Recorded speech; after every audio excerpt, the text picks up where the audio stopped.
Muyingo John Chrysostom is my name.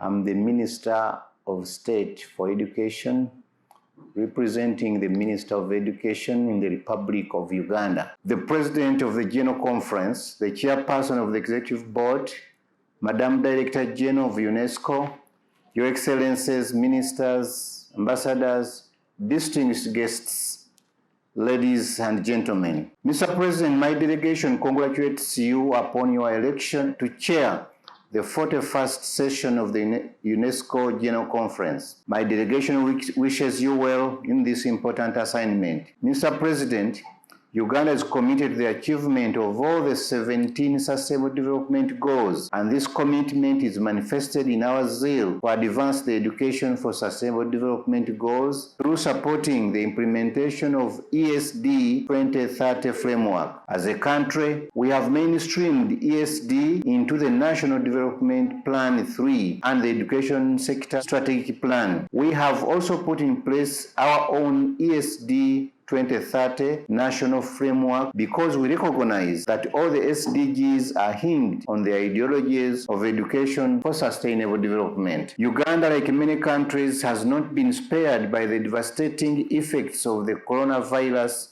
for close to 2 years now. Learning at all levels has been affected, with close to 15 million learners out of school. The ripple effects of this pandemic are only starting to show, and they include increased teenage pregnancies and early marriages. Tourism, performing arts, and other programs have been slowed down due to the pandemic. Our government is now focusing on prioritizing key stakeholders' engagement to build trust, shape perceptions of risk, and improve responses to government policies in preparation for the opening of schools early next year. This will entail adopting flexible and blended learning and delivery approaches that will support inclusive education at all levels. Mr. President, my delegation appreciates UNESCO's support towards the continuity of learning through the refurbishment of ICT infrastructure, teacher training institutions to support online teacher training, and building capacity of 130 teachers from 23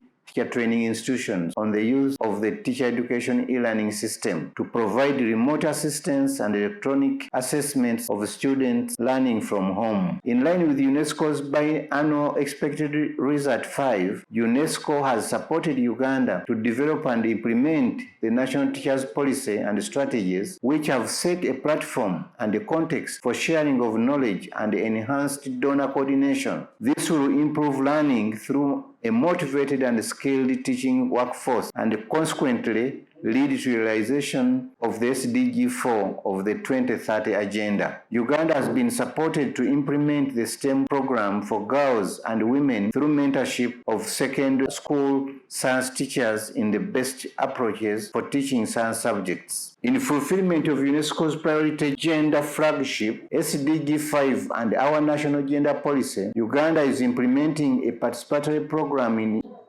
focused on the promotion of gender-responsive conservation and empowerment of women in the 2 biosphere reserves in the country, namely Mountain Elgon and Queen Elizabeth National Park. Uganda appreciates UNESCO's support to peace building that has led to an initiative to consolidate peace building amongst the post-war communities of northern Uganda. The National Committee of the Management of Social Transformation has been tasked to undertake the preparation of a regional policy paper on the participation of youth in the affairs of member states under the theme Youth, Peace, and Security. Mr. President, in the area of culture, Uganda has ratified 3 out of the 6 conventions. Uganda appreciates UNESCO's support towards revitalizing intangible cultural heritage elements listed on the urgent safeguarding list and introducing ICH in the undergraduate academic programs in universities. Uganda is currently engaged in capacity building for local government authorities to mainstream the culture function in their development plans, in addition to strengthening the film sector. We affirm commitment to the continued conservation and safeguarding of heritage in all its manifestations as we work toward the completion of the restoration of the tombs of Buganda kings at Kasubi. to ensure its removal from the list of World Heritage in danger by the end of 2023. Information and communication are central in building knowledge societies. In view of this, Uganda has promoted access to information through community multimedia centers and advocated for the safety of journalists, particularly safety of female journalists, based on the UN Plan of Action. Mr. President, Your Excellencies, ladies and gentlemen, allow me to conclude by thanking the Director General for her oversight role and the management of the organization through innovative means during the global pandemic and for supporting Uganda in all UNESCO's fields of competence for the enhancement of sustainable development. I wish her a very successful second term in office for God and my country.